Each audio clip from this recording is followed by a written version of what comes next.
ഈ ചരിത്രപരമായ SC/ST development സമ്മിറ്റിൽ പങ്കുചേരുന്ന പ്രിയമുള്ള സഹോദരങ്ങളെ,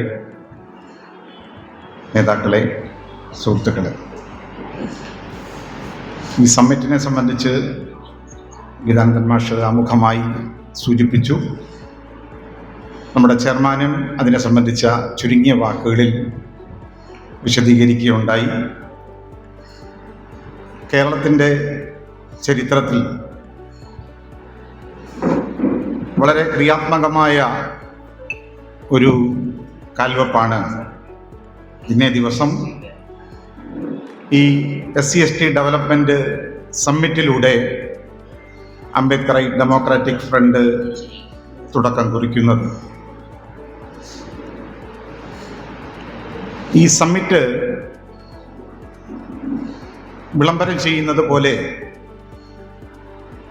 പട്ടികജാതി പട്ടികവർഗ വിഭാഗങ്ങളുടെ വികസനത്തിന് വളരെ കൃത്യമായ ഒരു നയസമീപനം രൂപപ്പെടുത്തുക എന്നതും ആ ഒരു നയത്തിൻ്റെ അടിസ്ഥാനത്തിൽ SC/ST ഡെവലപ്മെൻറ്റിന് വേണ്ടിയുള്ള നമ്മുടെ ഇന്ത്യ ഗവൺമെൻറ് രൂപം കൊടുത്ത SCP-TSP പ്രോഗ്രാമുണ്ട്. ഇപ്പോൾ അത് SC/ST-TSSP എന്ന് പുനർനാമകരണം ചെയ്തിട്ടുള്ള നമ്മുടെ ബജറ്റ് വിഹിതം ജനസംഖ്യാനുപാതികമായി ഈ വിഭാഗത്തിൻ്റെ വികസനത്തിന് വേണ്ടി നീക്കിവെക്കുന്ന ബജറ്റ് വിഹിതം, ആ ബജറ്റ് വിഹിതമാണ് ഭരണഘടനാപരമായി മറ്റുള്ളവർക്കൊപ്പം തുല്യതയിലേക്കും അതേപോലെ പുരോഗതിയിലേക്കും ഈ സമൂഹത്തെ എത്തിക്കാൻ വേണ്ടിയുള്ള ഈ SCP-TSP ഫണ്ട്. ഈ ഫണ്ടിൻ്റെ അലോക്കേഷൻ്റെ കാര്യത്തിലും ഫണ്ട് അനുവദിക്കുക, അത് ഭരണഘടനാപരമായി ജനസംഖ്യാനുപാതികമായ വിഹിതം ആണ് SC/ST വിഭാഗങ്ങൾക്ക് കേന്ദ്രത്തിലാണെങ്കിലും സംസ്ഥാനങ്ങളിലാണെങ്കിലും ലഭിക്കേണ്ടത്. രണ്ടാമത്, ഈ ഫണ്ടിൻ്റെ ശാസ്ത്രീയമായ വിനിയോഗം ദളിത് ആദിവാസി സമൂഹത്തിൻ്റെ സമഗ്രമായ പുരോഗതിക്ക് വേണ്ടി, വളർച്ചയ്ക്ക് വേണ്ടി ഈ ഫണ്ട് വളരെ വ്യക്തമായ പദ്ധതികളോടെ, ശാസ്ത്രീയമായ സമീപനത്തോടെ അത് വിനിയോഗിക്കപ്പെടേണ്ടതുണ്ട്. മൂന്നാമതായി, ഫണ്ട് അനുവദിക്കുക, അത് വിനിയോഗിക്കുക എന്നതിനപ്പുറം ഈ ഫണ്ട് എങ്ങനെ വിനിയോഗിക്കണം എന്നതിനെ സംബന്ധിച്ച്, എങ്ങനെ ഇത് ചെലവഴിക്കപ്പെടുന്നു എന്നതിനെ സംബന്ധിച്ച് വളരെ കൃത്യമായ വിലയിരുത്തൽ നടത്തേണ്ടതുണ്ട്. അത് ഗവൺമെൻറ്റിൻ്റെ ഭാഗത്തു നിന്നുള്ള വിലയിരുത്തലുകൾ, അതേപോലെ തന്നെ ഇതിൻ്റെ ഗുണഭോക്താക്കളായ ദളിത് ആദിവാസി സമൂഹത്തിൻ്റെ ഭാഗത്തു നിന്ന്, സംഘടനയുടെ സമുദായത്തിൻ്റെ ഭാഗത്തു നിന്നുള്ള കൃത്യമായ വിലയിരുത്തൽ, ഇവാല്യുവേഷൻ നടത്തേണ്ടതുണ്ട്. മാത്രമല്ല, ഈ ഫണ്ട് വിനിയോഗിക്കാൻ വേണ്ടിയുള്ള ആസൂത്രണത്തിൽ ഈ സമൂഹത്തിൻ്റെ വികസന പ്രശ്നങ്ങളെയും വികസനപരമായ മുൻഗണനകളെയും വളരെ വ്യക്തമായി അടിസ്ഥാനമാക്കിക്കൊണ്ടാണ് പദ്ധതികൾക്ക് രൂപം കൊടുക്കേണ്ടത്. അങ്ങനെ പദ്ധതികൾക്ക് രൂപം കൊടുക്കുമ്പോഴും അതിൻ്റെ മുൻഗണനകൾ നിശ്ചയിക്കുമ്പോഴും അത് വിനിയോഗിക്കുന്ന എല്ലാ ഘട്ടങ്ങളിലും സംസ്ഥാന തലത്തിലും ജില്ലാ തലങ്ങളിലും പ്രാദേശിക താലൂക്ക് തലങ്ങളിലുമെല്ലാം ഇതിനെ സംബന്ധിച്ച കൃത്യമായ നിരീക്ഷണം, മോണിറ്ററിങ് സർക്കാരിൻ്റെ ഭാഗത്തു നടക്കേണ്ടതുണ്ട്. അതേപോലെ ഈ സമുദായത്തിൻ്റെ ഭാഗത്തു നിന്നും അത്തരത്തിലൊരു മോണിറ്ററിങ്ങിന് ഇത് വിധേയമാക്കേണ്ടതുണ്ട്. ഇങ്ങനെയൊക്കെയുള്ള ലക്ഷ്യത്തോടു കൂടിയാണ് നമ്മൾ ഇങ്ങനെ ഒരു ഡെവലപ്മെൻറ്റ് സമ്മിറ്റിൽ പട്ടികജാതി പട്ടികവർഗ വികസന ഫണ്ട് വിനിയോഗത്തെ സംബന്ധിച്ച ഒരു നിയമം ഏറ്റവും അടിയന്തിരമായ ഒരാവശ്യമാണ് എന്ന ബോധ്യത്തിൽ നിന്നുകൊണ്ട് ആ ഒരു നിയമത്തെക്കുറിച്ച് നമ്മൾ ഇന്ന് വിശദമായി ആലോചിക്കുകയും ആ നിയമത്തിൻ്റെ ഡ്രാഫ്റ്റ് ഇന്ന് ചർച്ച ചെയ്ത് ഇവിടെ അവതരിപ്പിക്കാൻ തീരുമാനിക്കുകയും ചെയ്യുന്നത്. നമ്മുടെ സ്വാതന്ത്ര്യാനന്തര ഇന്ത്യയിൽ പ്രത്യേകിച്ചും ഇത്തരം ഒരു SEP-TSP ഫണ്ട് ഒരു 1976 മുതൽ TSP ഫണ്ടും 80കളോടുകൂടി SEP ഫണ്ടും ഒക്കെ വന്നതിന് ശേഷം ഇന്ത്യയിലെ പല സംസ്ഥാനങ്ങളിലും, ആന്ധ്രാപ്രദേശിലും അതേപോലെ തെലങ്കാനയിലും തമിഴ്നാട്ടിലും അടക്കം ഇന്ത്യയിലെ 12ഓളം സ്റ്റേറ്റുകളിൽ ഈ ഫണ്ടിൻ്റെ വിനിയോഗത്തെ സംബന്ധിച്ച കൃത്യമായ നിയമനിർമ്മാണമുണ്ട്. SEP-TSP ആക്ട് എന്ന നിലയിൽ പറയുന്ന, ഇന്നതിൻ്റെ ഏറ്റവും പുതിയ വെർഷനായി തെലങ്കാനയിൽ നടപ്പിലാക്കിയ SC/ST ഡെവലപ്മെൻറ്റ് ആക്ട് എന്ന് പറയുന്ന പ്രത്യേകമായ നിയമമുണ്ട്. എന്നാൽ കേരളത്തെ സംബന്ധിച്ച് നമുക്കിപ്പോഴും അങ്ങനെയുള്ള ഒരു നിയമം നിലവിലില്ല. ഈ ഒരു നിയമത്തിൻ്റെ അഭാവത്തിൽ കേരളത്തെ സംബന്ധിച്ചിടത്തോളം ഈ സമുദായത്തിന് വേണ്ടി വിനിയോഗിക്കുന്ന SC/ST ജനതയ്ക്ക് വേണ്ടി വിനിയോഗിക്കുന്ന നീക്കിവെക്കുന്ന ഫണ്ട് വലിയ നിലയ്ക്ക് നമുക്കെല്ലാം അറിയാവുന്നതുപോലെ വകമാറ്റി ചെലവഴിക്കപ്പെടുന്നു. അതേപോലെ ഓരോ സാമ്പത്തിക വർഷത്തിലും വേണ്ട രീതിയിലുള്ള പദ്ധതികളുടെ അഭാവത്തിൽ ആ ഫണ്ട് ലാപ്സായി പോകുന്നു. കോടിക്കണക്കിന് രൂപയുടെ, എൻ്റെ വിശദാംശങ്ങളിലേക്ക് ഞാൻ പോകുന്നില്ല.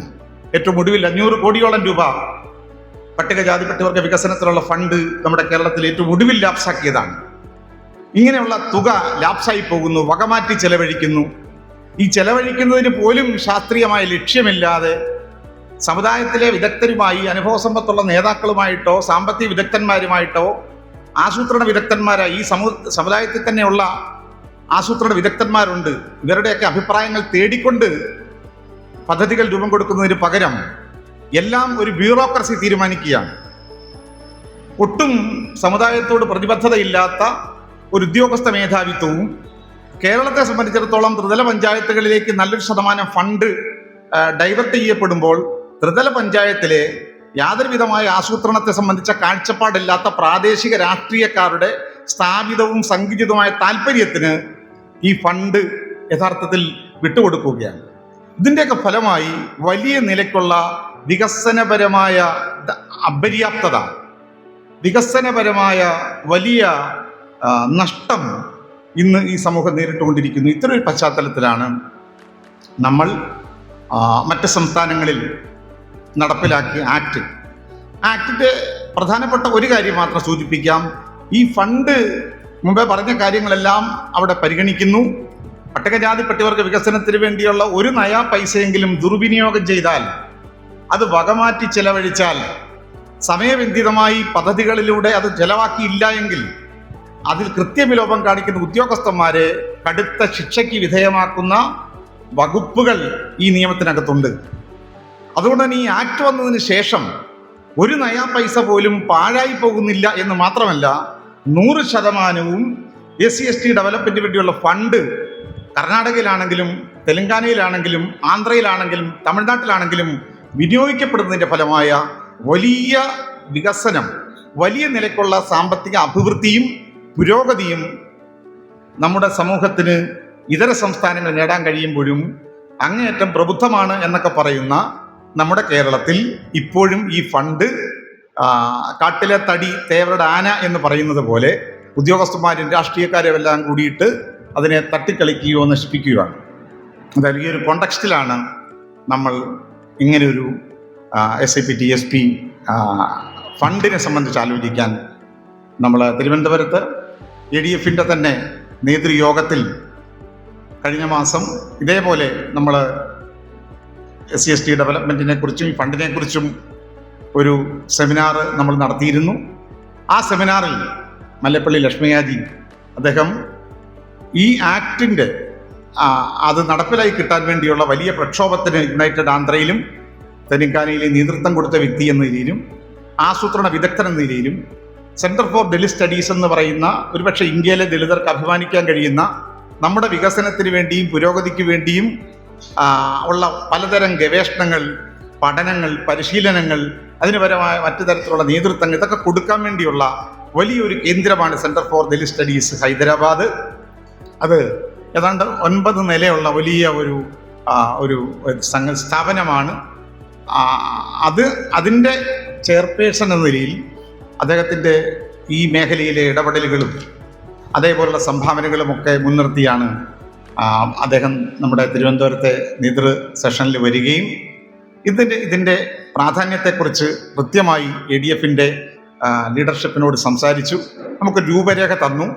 ആ ഒരു ഇൻപുട്ടിൻ്റെ വെളിച്ചത്തിലാണ് കുറച്ചുകൂടെ വിപുലമായി കേരളത്തിലെ ദലിത് സംഘടനാ നേതൃത്വങ്ങൾ, അത് ADF-ൻ്റെ നെറ്റ്വർക്കിലുള്ള സംഘടനകൾ മാത്രമല്ല, അല്ലാതെ ക്ഷണിക്കപ്പെട്ട കേരളത്തിലെ പ്രമുഖരായ ദലിത് സാമൂഹ്യ പ്രവർത്തകരുടെയും നേതാക്കളുടെയും അതേപോലെ വ്യക്തികളുടെയും എല്ലാം മുന്നിൽ ഈ വിഷയം ഒരു കൃത്യമായി കൂടുതൽ വിശദമായ ചർച്ചയ്ക്ക് വെക്കുകയും ഇതിന്മേൽ ഒരു ഡ്രാഫ്റ്റ് നിയമം ഇനിയും ഒരു നിമിഷം പോലും കേരളത്തിന് ഇത് വൈകിക്കാൻ പാടില്ലാത്ത തരത്തിൽ കുറച്ചുകൂടെ നമ്മൾ ക്രിയാത്മകമായി ഒരു ഡ്രാഫ്റ്റ് ബില്ല് മറ്റ് സംസ്ഥാനങ്ങളിൽ കൊണ്ടുവന്നതുപോലെ ഒരു ഡ്രാഫ്റ്റ് ബില്ലിൻ്റെ കരട് തയ്യാറാക്കി ആ കരട് ഇന്ന് ഇവിടെ ചർച്ചയ്ക്ക് വെക്കുകയും ഒപ്പം ഇതിൻ്റെ സംബന്ധിച്ച വളരെ അനുഭവപരമായ കൂടുതൽ ആഴത്തിലുള്ള അറിവുകളും ഇത് നേടിയെടുക്കാൻ വേണ്ടിയുള്ള കൃത്യമായ നിർദ്ദേശങ്ങളും പ്രായോഗികമായ സമീപനങ്ങളുമെല്ലാം മല്ലപ്പള്ളി ലക്ഷ്മിയാജിയുടെയും അതേപോലെ കോർവി വിജയകുമാർ അദ്ദേഹവും ഈ രംഗത്ത് ഈ ആക്ടിന് വേണ്ടിയുള്ള വലിയ പ്രക്ഷോഭത്തിന് തെലങ്കാനയിൽ നേതൃത്വം കൊടുത്ത ഒരു എക്സ്പെർട്ട് എന്ന നിലയിൽ അവരുടെയൊക്കെ അനുഭവങ്ങളെയും അഭിപ്രായങ്ങളെയും കൂടി കേട്ടുകൊണ്ട് ഇന്ന് നമ്മുടെ ഈ ആക്ട് ഇവിടെ ഡിക്ലെയർ ചെയ്യണം എന്നാണ് നമ്മളായി സംഘടനാപരമായി ഡിക്ലെയർ ചെയ്യുകയും ഇതിൻ്റെ കോപ്പി കേരള സർക്കാരിന് കൊടുത്തുകൊണ്ട് ഒരു ഘട്ടം മുന്നോട്ട് പോവുകയാണ്. സർക്കാർ ചെയ്യേണ്ട ഒരു കാര്യം അവർ ചെയ്യാതിരിക്കുമ്പോൾ അത്രത്തോളം അവഗണിക്കാൻ പറ്റാത്ത ഒരു ഘട്ടത്തിലേക്ക് ബില്ല് തന്നെ തയ്യാറാക്കി ഗവൺമെൻറ്റിൻ്റെ മുമ്പിൽ വെച്ചുകൊണ്ട് തുടർ പരിപാടികളിലേക്ക് പ്രക്ഷോഭങ്ങളിലേക്കും ഇടപെടലിലേക്കും പോവുക എന്നാണ് നമ്മൾ ആലോചിക്കുന്നത്. ADF നിലവിൽ വന്ന് 1 വർഷം കഴിയുമ്പോൾ നമുക്കറിയാം, കഴിഞ്ഞ ഒക്ടോബറിൽ നമ്മുടെ സംവരണത്തിനെതിരായി സുപ്രീം കോടതിയുടെ വിധി, ഉപസംവരണ ക്രീമി ലെയർ വിധിക്കെതിരെ പ്രതികരിച്ചുകൊണ്ടാണ് ദേശീയമായി ഇന്ത്യയിൽ ദലിത് പ്രസ്ഥാനങ്ങൾ ബന്ദ് നടത്തിയപ്പോൾ ആ ബന്ദിൻ്റെ ഭാഗമായി കേരളത്തിലെ ഇവിടെ ഇരിക്കുന്ന വ്യത്യസ്തങ്ങളായ സംഘടനകൾ, ദലിത് ആദിവാസി സംഘടനകളും അതേപോലെ സമുദായ സംഘടനകളും ഒട്ടനവധി ദലിത് വികസനത്തിന് വേണ്ടി, ദലിത് വിമോചനത്തിന് വേണ്ടി നിലകൊള്ളുന്ന അക്കാദമിഷ്യന്മാർ, നിയമജ്ഞന്മാർ, മറ്റ് പ്രമുഖരായ വ്യക്തികൾ എല്ലാവരുടെയും വിശാലമായ ഒരു പ്ലാറ്റ്ഫോം, ഒരു കൂട്ടായ്മ എന്ന നിലയിൽ ADF ഒരു യാഥാർത്ഥ്യമായത് ഈ ചുരുങ്ങിയ 1 വർഷക്കാലം കൊണ്ട് സംവരണ വിഷയത്തിൽ അല്ലെങ്കിൽ ദളിതർ അഭിമുഖീകരിക്കുന്ന പലതരം കാതലായ പ്രശ്നങ്ങളിൽ നിലപാട് രൂപീകരിക്കാനും ചർച്ചകളിലൂടെയും അഭിപ്രായ സമന്വയത്തിലൂടെയും ഒരുപാട് മുന്നോട്ട് പോകാനും നമുക്ക് കഴിഞ്ഞിട്ടുണ്ട്. അംബേദ്കറൈറ്റ് പ്രത്യയശാസ്ത്രം മുന്നിൽ വെച്ചുകൊണ്ട് കുറച്ചുകൂടെ കൃത്യമായ ഒരു രാഷ്ട്രീയ സമീപനവും ഒരു സാമൂഹ്യ വികാസത്തെ സംബന്ധിച്ചും നമ്മുടെ ജനതയുടെ പുരോഗതിയെ സംബന്ധിച്ചും ഒക്കെ കൃത്യമായ കാഴ്ചപ്പാടുകളും വെച്ചുകൊണ്ടാണ് ഇന്ന് അംബേദ്കറൈറ്റ് ഡെമോക്രാറ്റിക് ഫ്രണ്ട് എന്ന കോൺക്ലേവിന് ശേഷം നമ്മളിതിന് നാമകരണം കൊടുത്തു. ഇന്ന് ഒരുപക്ഷെ കേരളത്തിലെ ഏറ്റവും ശക്തമായ, ഏറ്റവും അധികം കൃത്യമായ നിലപാടുള്ള, കെട്ടുറപ്പുള്ള ഒരു നെറ്റ്വർക്കായി, ഒരു പ്ലാറ്റ്ഫോമായി ADF മാറിയിട്ടുണ്ട്. നിങ്ങൾക്കറിയാവുന്നതുപോലെ കേരളത്തിലെ SC/ST വിദ്യാർത്ഥികൾ അഭിമുഖീകരിക്കുന്ന ഗ്രാൻഡ് സ്കോളർഷിപ്പ് വിഷയങ്ങളിൽ നമ്മൾ അതിശക്തമായി ഇടപെടുകയും അതിൻ്റെ അടിസ്ഥാനത്തിൽ ഒരു വലിയ പ്രക്ഷോഭം തന്നെ നമ്മൾ തിരുവനന്തപുരം സെക്രട്ടേറിയറ്റിന് മുമ്പിൽ നടത്തുകയുണ്ടായി. കഴിഞ്ഞ ദിവസം നമ്മുടെ ADF-ൻ്റെ നേതൃത്വം കേരള ഗവൺമെൻറ്റിന് ഇത് പരിഹരിക്കാൻ വേണ്ടിയുള്ള ഏറ്റവും ഒടുവിൽ ഈ സാമ്പത്തിക വർഷം അവസാനിക്കുന്നതിന് തൊട്ട് മുമ്പെങ്കിലും കൃത്യമായി അതിന് പരിഹാരം കാണാൻ കഴിയുന്ന രീതിയിൽ ഒരു കാതലായ നിർദ്ദേശങ്ങളടങ്ങിയ മെമ്മോറാണ്ടം കേരള സർക്കാരിന് സമർപ്പിച്ചിട്ടുണ്ട്. സംവരണ വിഷയത്തിലും കോംപ്രിഹെൻസീവ് റിസർവേഷൻ ആക്ട് നമ്മൾ തയ്യാറാക്കി. അതിലും മല്ലപ്പള്ളി ലക്ഷ്മിയാജി അടക്കമുള്ളവരുടെ വിദഗ്ധ നിർദ്ദേശങ്ങളും ഉപദേശങ്ങളും നമുക്ക് ലഭിച്ചിരുന്നു. ഗംഗാധര സാറിൻ്റെ നേതൃത്വത്തിൽ നമ്മുടെ നിയമവിദഗ്ധന്മാരും എല്ലാം ചേർന്നുകൊണ്ട് നമ്മളൊരു കോംപ്രിഹെൻസീവ് റിസർവേഷൻ ആക്ട്, സമഗ്ര സംവരണ സംരക്ഷണ നിയമത്തിൻ്റെ ഡ്രാഫ്റ്റ് തയ്യാറാക്കുകയും ഒരുപക്ഷെ ഇന്ത്യയിൽ തന്നെ അത്തരമൊരു ഡ്രാഫ്റ്റ് തയ്യാറാക്കാൻ മുന്നോട്ട് വന്ന ഏക സംഘടനാ രൂപം, പ്ലാറ്റ്ഫോം ADF ആണ് എന്ന കാര്യത്തിൽ നമുക്ക് വളരെയധികം അഭിമാനിക്കാം. അത് ഇന്ത്യയിലെമ്പാടുമുള്ള നമ്മുടെ അംബേദ്കറൈറ്റുകളും അക്കാദമിഷ്യന്മാരും SK തോറാട്ട് അടക്കമുള്ളവർ അഭിനന്ദിച്ചൊരു കാര്യമാണ്. തീർച്ചയായും അതേപോലെ ഒരു പ്രധാനപ്പെട്ട ഒരു സ്റ്റെപ്പിലേക്കാണ് നമ്മൾ ഇന്ന് പ്രവേശിക്കുന്നത്. ഈ ഡെവലപ്മെൻറ്റ് സമ്മിറ്റ് എന്ന് പറയുന്നത് നിങ്ങളുടെ എല്ലാവരുടെയും വിശദമായ ചർച്ചകളിലൂടെ ഉണ്ടാകും, നിർദ്ദേശങ്ങളുണ്ടാകും, അഭിപ്രായങ്ങളുണ്ടാവും. ഈ ഡ്രാഫ്റ്റ് ബില്ല് അവതരിപ്പിച്ചിട്ട് നമ്മുടെ വിദഗ്ധരായ ഗസ്റ്റുകളുടെ അതിന്മേലുള്ള വിലയിരുത്തലുകളും അവരുടെ അനുഭവങ്ങളും എല്ലാം ചേർത്ത് വെച്ചുകൊണ്ട് ഇന്ന് ഏകദേശം ഈ സമ്മിറ്റിൻ്റെ അവസാനം കേരളത്തെ കുറച്ചുകൂടെ മുന്നോട്ട് കൊണ്ടുപോകാൻ കഴിയുന്ന കൃത്യമായ നമ്മുടെ ബില്ലിൻ്റെ ഒരു രൂപരേഖ നമ്മളിവിടെ പ്രഖ്യാപിക്കും. ആ നിലയ്ക്ക് വളരെ ചരിത്ര പ്രാധാന്യമുള്ള ഈ ഒരു സമ്മിറ്റാണ് ഇന്ന് നടക്കുന്നത്. ഉച്ചയ്ക്ക് ശേഷം രാഷ്ട്രീയ സമീപനത്തെ സംബന്ധിച്ച വിശദമായ നമ്മുടെ ഒരു കൂട്ടായ്മയും ഇന്ന് മറ്റ് സംഘടനകളെ പ്രതിനിധികളെ അടക്കം ഉൾപ്പെടുത്തിക്കൊണ്ട് ഇവിടെ നടക്കുന്നുണ്ട്. അതെന്തായാലും അടുത്ത സെഷൻ്റെ കാര്യമായതുകൊണ്ട് ഞാൻ അതിൽ കടക്കുന്നില്ല. ഇത്രമാത്രം പറഞ്ഞുകൊണ്ട് ഞാൻ എൻ്റെ കർത്തവ്യത്തിലേക്ക് കടക്കുകയാണ്.